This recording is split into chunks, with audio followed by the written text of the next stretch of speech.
मौसमी, आपसे हम ये जानना चाहेंगे कि क्योंकि पुतिन नहीं आए और शी जिनपिंग नहीं आए, ये पूरा मंच में अब दो सुपरस्टार छाए हुए हैं। एक है मोदी और दूसरे हैं जो बाइडेन। ये दो लोगों के लिए उन्होंने पूरा मैदान एकदम साफ छोड़ दिया है और सबकी नजरें इन दो लोगों के ऊपर है। जो बाइडेन की क्या भूमिका हो सकती है इस G20 में, और वो कहां कहां भारत की, देखिए कई जगह ऐसा होगा जहां भारत फंसेगा, वहां जो बाइडेन कैसे उसको पुश कर सकते हैं। कौन कौन से ऐसे नेता होंगे जो आउट ऑफ द वे जाएंगे और मोदी जी की मदद करेंगे। जैसे आप देखिए, ऋषि सुनाक ने सुबह थोड़ी देर पहले एक बड़ा पॉजिटिव ट्वीट किया और कहा कि नहीं, हम लोग मिलकर इन चुनौतियों का सामना कर सकते हैं। ये एक तरीके से बताने की कोशिश कर रहे हैं कि नहीं भाई, आपसी हमें भाईचारा बना के रखना है। बिल्कुल, देखिए भारतवासियों को ये बताना जरूरी है कि अभी तो जिस तरह से जोड़ी चल रही है, जय वीरू की जोड़ी चल रही है प्रधानमंत्री नरेंद्र मोदी और जो बाइडेन साहब की। पर अगर आप देखें कि जो सबसे बड़ा प्रमाण इसका ये है कि इतने लंबे हवाई दौरे के बाद सीधे जो बाइडेन साहब सबसे पहले प्रधानमंत्री से मिलने उनके निवास पर जाते हैं और वो बायलैटरल्स होती है। और उस बायलैटरल्स की बारीकियों में अगर जाए सुधीर, तो वो पूरी तरह से क्लियरली आउटलाइन करता है कि कैसे इस जो इंडो पैसिफिक रीजन है उसमें भारत की भूमिका, बढ़ती भूमिका को तवज्जो दे रहा है यूएस। चाहे वो न्यूक्लियर कोऑपरेशन हो, उसमें कैसे सिविल कोऑपरेशन हो, उसको तवज्जो दे रहा है। इसरो अब कैसे नासा के साथ काम करेगा। तो ये जो घनिष्ठ मित्रता है, इसको एक और उड़ान भरने की कोशिश इसलिए भी हो रही है क्योंकि यूएस भारत के बढ़ते कद और जरूरत को समझ रहा है कि अगर आपको चीन का सामना करना है तो आपको भारत की जरूरत है।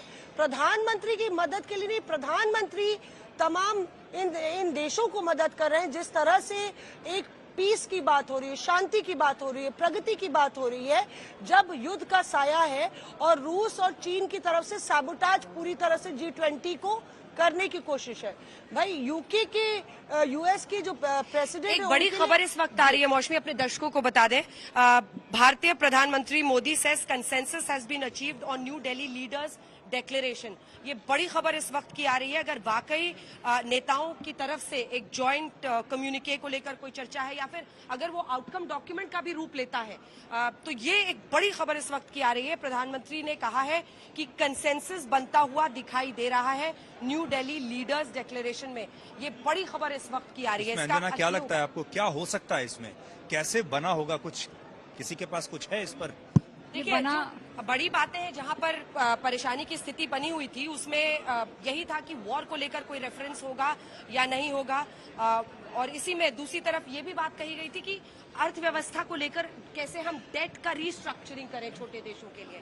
IMF के रिफॉर्म्स की बात थी, वर्ल्ड बैंक के रिफॉर्म्स की बात थी, लेकिन मुझे लगता है युद्ध का जिक्र किस हद तक करना है, नहीं करना है। अब मुझे लगता है अभिषेक इस पे आप कुछ बताना चाहेंगे कि क्या हो सकता है? व्हाट इज दी एक ऐसा मिडिल पाथ क्या रहा होगा, क्या हो सकता है?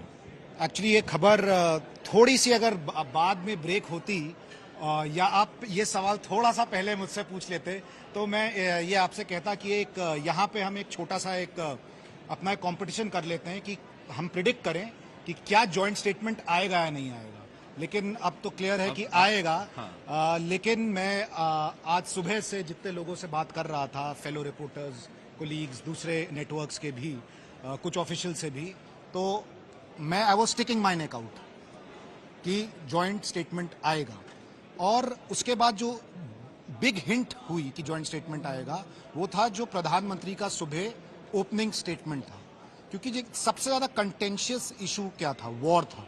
और प्रधानमंत्री ने साफ साफ बोला कि अगर कोविड-19 से सारी दुनिया लड़ सकती है तो जो ट्रस्ट डेफिसिट पैदा हुआ है खास करके वॉर की वजह से, उन्होंने वॉर शब्द का इस्तेमाल किया। युद्ध। तो इंडिया, यूक्रेन और रशिया के बीच जो वॉर हो रही है वही सबसे बड़ा युद्ध है आज की डेट में। प्रधानमंत्री अक्सर ये कहते हैं कि अगर आप मेरी बात ध्यान से सुनेंगे तो मैं पहले ही हर चीज का हिंट दे देता हूं, लेकिन लोग समझ नहीं पाते उसको। तो अब जॉइंट स्टेटमेंट आएगा। अब ये देखना होगा कि उसमें हम कितना टोन डाउन करेंगे, क्योंकि देखिए भारत भी ज्यादा इस फेवर में नहीं था कि हाईजैक कर लिया जाए G20 समिट को to find a resolution to India Ukraine war, क्योंकि ये एक इकोनॉमिक फोरम है। ये इंडिया का स्टैंड था। लेकिन फिर यह भी देखा गया कि जब इतने वर्ल्ड लीडर्स आ रहे हैं तो एक इकोनॉमिक फोरम में आप राजनीति को नजरअंदाज नहीं कर सकते, और आखिरकार वॉर भी एक राजनीतिक कदम होता है। तो मेरे ख्याल से इसलिए जिसका असर इकोनॉमिक्स पे पड़ रहा है देश की। जी, अब हमारे पास आखिरी 7-8 मिनट है। आज अभिषेक बोल रहे थे इकोनॉमिक्स की बात, मैं आपको बता दूं हमारा जो वित्त मंत्रालय है और बाकी जितने देशों के फाइनेंस मिनिस्टर्स हैं पिछले 1 साल से वो इसी कोशिश में लगे हैं कि कोई एक ऐसा डॉक्यूमेंट वो निकाल सके, क्योंकि कहीं ना कहीं हिंदुस्तान तो ये समझ चुका है कि सबकी इकोनॉमीज जुड़ी हुई हैं। विश्व के ये जो 20 जो देश हैं ये भी ये समझ रहे हैं कि अगर इसको नहीं आपने सॉर्ट किया तो अगला जो हम देख रहे थे कि पिछले 2.5-3 सालों से इकोनॉमी अभी गिरी वापस आ गई, फिर विश्व को लग रहा था कि अब कुछ होगा, इकोनॉमी ठप हो जाएगी, वापस आ जाएगी। तो कहीं ना कहीं मैं आपको बता दूं कि हमारी तरफ से जो हमारा वित्त मंत्रालय है, जो हमारी फाइनेंस मिनिस्टर है निर्मला सीतारमण, वो खुद भी पर्सनली बैकडोर टॉक्स जो है वो पिछले 1 साल से चल रही थी, लगातार कर रही थी। और उसका कारण यही था कि प्रधानमंत्री, पीएमओ और सारे जो देश हैं वो सब ये समझ रहे थे कि अगर एक रास्ता लेके वो जो उसका जो बोला गया 1 अर्थ 1 फैमिली 1 फ्यूचर, अगर आपको ऐसा नहीं लगता है कि 1 फ्यूचर है तो कहीं ना कहीं जो विश्व की इकोनॉमी है वो जो जिसको बार बार खींच के वापस लेके आ जा रहा था वो एक बार फिर से ढेर हो सकती है। इसका डर नहीं, ये बहुत बड़ी उपलब्धि है कि भारत ये कंसेंसस बनाने में कामयाब रहा है। श्वेता, हम लोग जब दुश्मनी की बात करते हैं तो कहते हैं दुश्मन नंबर 1 चीन है और अब दुश्मन नंबर 2 पाकिस्तान है। अब दोस्ती की बात करते हैं, पहले दोस्त नंबर 1 था रशिया, अब क्या आपको लगता है कि ये स्पष्ट हो गया है कि दोस्त नंबर 1 है अमेरिका और दोस्त नंबर 2 है रशिया? और भारत को भी ये समझ में आ गया कि अगर चीन के साथ और ज्यादा ये विवाद आगे बढ़ा तो रशिया बचाने के लिए नहीं आएगा, अमेरिका आएगा, क्योंकि रशिया की अब अपनी खुद मजबूरियां हैं और रशिया एक जूनियर पार्टनर बन चुका है चीन का, और चीन के खिलाफ रशिया बहुत आगे तक जा नहीं पाएगा। मुझे वो पारंपरिक दोस्ती पसंद है सुधीर, तो मैं इसमें थोड़ा सा अलग राय रखती हूँ। गौरव भी मुस्कुरा रहे हैं इस बात पर। रूस को लेके मन में वैसी चीज आ नहीं सकती है क्योंकि हम पुराने युद्ध के बारे में सोचने लगते हैं। उस समय अमेरिका का रुख क्या था और क्यों था? क्योंकि आप पाकिस्तान को इस्तेमाल कर सकते थे और चाहते थे कि उसके हिसाब से आप चलें और भारत को चाहे किसी भी तरह का नुकसान हो जाए। मुझे लगता है कि यहाँ पर देखने का अलग नजरिया है। भारत एक इतना परिपक्व देश है और आत्मनिर्भरता के रास्ते पर जो हम चल निकले हैं, हमें ना आज की तारीख में उस लिहाज से अमेरिका की जरूरत होगी न रूस की जरूरत होगी। हम खुद से आगे बढ़ने के लिए सक्षम है, लड़ने के लिए सक्षम है, और इसीलिए चीन चाहे ये सोचे न सोचे कि क्या हो सकता है। जब एस जयशंकर से हमारी जब वो एजेंडा पर आए थे, उन्होंने कहा था कि जिस तरीके से हमारे सैन्य बल वहां पर तैनात हैं तो कूटनीति मजबूत हो ही जाती है। भारत ऑल राउंड मजबूती अपनी दिखा रहा है। लेकिन सुधीर, मुझे लगता है कि जो मेहमान आए नहीं आए उन सब से बढ़कर अभी पौलमी और मौसमी से हम ये समझें कि अभी वाले मेहमान कौन कौन आ गए हैं, मुख्यमंत्री कौन कौन स्किप कर रहा है, रात के भोज में कौन कौन से चेहरे दिखेंगे।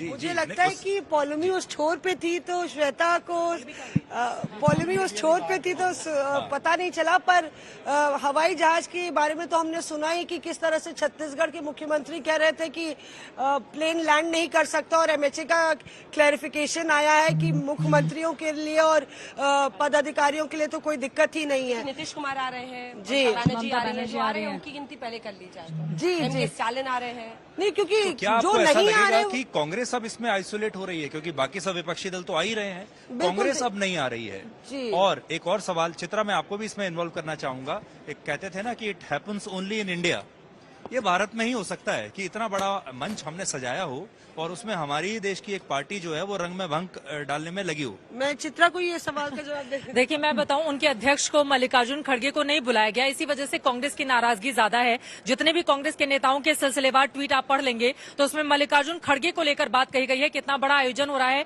डिनर में उनको आखिर बीजेपी की ओर से इन्वाइट क्यों नहीं किया गया। इस वजह से नाराजगी है और इसी वजह से ये पूरी की पूरी पॉलिटिक्स चल रही है। लेकिन हिंदुस्तान को G20 के जरिए हासिल क्या हुआ है सुधीर, उसके बारे में भी यहाँ पर चर्चा कर लेना जरूरी है। देखिए, हम विश्व की 5वीं बड़ी अर्थव्यवस्था है, तीसरी में कदम रखने के लिए बेकरार हैं। 2047 के लिए हमने बड़ा लक्ष्य रखा हुआ है विकसित राष्ट्र की कतार में शामिल होने के लिए। और आज जिन अफ्रीकन यूनियन को हमने शामिल करवाया, आपने देखा उनके हेड ने प्रधानमंत्री को जिस तरह से जाकर गले लगाया, वो जो एक अलग तरह की फीलिंग थी, इससे 55 जो अफ्रीकी देश हैं जो पीछे रह गए हैं किसी वजह से, उनको सीधे सीधे फायदा मिलने वाला है। 1963 में इसका गठन हुआ था, जो गुलाम देश थे उनकी आजादी के लिए इसका गठन किया गया था। लेकिन तब से लेकर आज तक लगातार कोशिशें की जाती रही, कभी कामयाबी नहीं मिली। लेकिन आज प्रधानमंत्री नरेंद्र मोदी के प्रस्ताव रखने, उसके पारित होने के साथ ही साथ जो बड़ा जश्न यहाँ पर दिखाया गया, जैसे मेज थपथपाकर सभी ने इसका स्वागत किया, वो हमारे लिए अभूतपूर्व है। और एक होता है वर्ल्ड लीडर जो फैसले लेता है उसको इम्प्लीमेंट करवाता है, वही आज तस्वीर हमको G20 में दिखाई दे रही है। नेहा,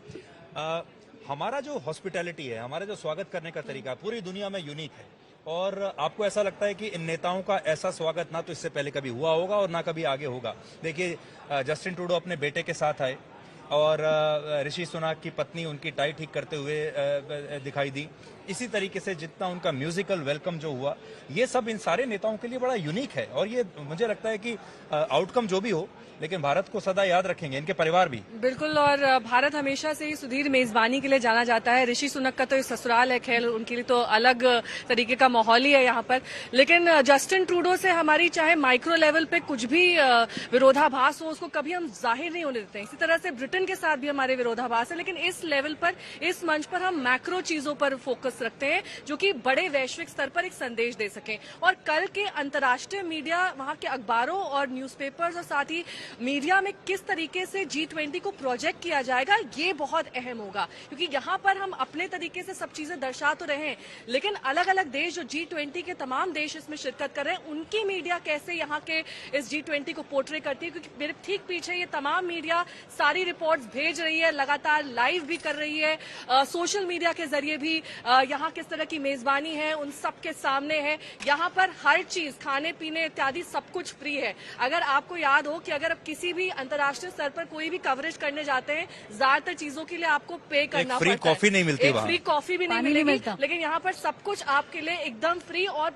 वैरायटी रखी गई है, यानी कि किसी चीज की कमी नहीं है। रसमलाई और जिस सबका जिक्र आप लोगों ने किया, जो तमाम भोज हैं, जो तमाम खाने के व्यंजन है, उससे जायका तो बढ़ेगा ही, लेकिन इसके साथ ही जो जॉइंट डिक्लेरेशन है उसका जायका तब ज्यादा बढ़ेगा जब हर G20 देश के लिए कुछ टेक अवे होगा, यानी कि हर देश के लिए G20 फायदेमंद होगा। मैं आपको रोकूंगा, अशोक के पास आखिर में हम चलते हैं। अशोक, खाना पीना हमने बड़ा अच्छा खिलाया, रसमलाई खिलाई, जलेबी खिलाई, सब कुछ हुआ, नेताओं को भी अच्छा लगा होगा और जॉइंट डिक्लेरेशन भी हो सकता है मीठा मीठा बन जाए। पर ये जो सारे मीडिया के जो लोग हैं अंतर्राष्ट्रीय जगह, आप तो मिल रहे हैं उनसे, ये भी ये हमारा मीठा खाने के बाद कुछ मीठी मीठी खबरें लिखेंगे, भारत के बारे में कुछ अच्छी बात होगी, कल से भारत की एक अलग छवि पश्चिमी मीडिया को दिखाई देगी।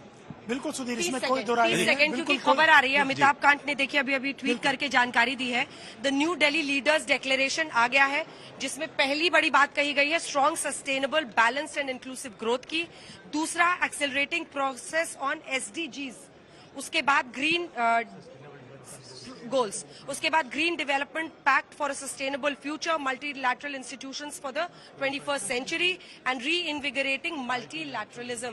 तो थोड़े न्यूट्रल, लेकिन इसके अंदर वॉर, युद्ध नहीं है, पॉइंटर्स है। अभी देखना होगा कि पूरा उसका ये आगे की बात है सुधीर, इसमें सच बात तो है कि आगे की बात की जा रही है, फ्यूचर की बात की जा रही है। इसमें पुरानी चीजों को नहीं कि आगे कैसे बढ़ेगा, लोग कैसे बढ़ेंगे, G20 के देश आगे कैसे बढ़ना होगा, लेकिन देखिए आने वाली जनरेशन के लिए बिल्कुल क्या सही करना बात है। होगा। लेकिन आप ये भी देखिए कि भारत ने जो अपना एजेंडा सेट किया है वो बिल्कुल हार्मलेस एजेंडा है, उसमें किसी को समस्या हो क्या सकती है। और उस एजेंडे में सुधीर कामयाब हुआ है भारत। जो कहा जा रहा था कि भारत क्या है वो एजेंडा सेट कर पाएगा, जिसके लिए लोग क्यास लगा रहे थे। और जो इंटरनेशनल मीडिया की बात है सुधीर, सबको अच्छा ही लग रहा है, कोई बुरा नहीं लग रहा है, इसमें कोई ऐसी खराब बात नहीं है, क्योंकि सारी चीजें पॉजिटिव दिशा की तरफ जा रही हैं और पॉजिटिव ही सोचा जा रहा है। तो इसलिए इंटरनेशनल मीडिया, क्योंकि उनके नेता जो यहाँ पे आए हैं G20 के मेंबर जो हैं, वो भी अच्छी अच्छी बातें कर रहे हैं और सब भारत की तारीफ कर रहे हैं।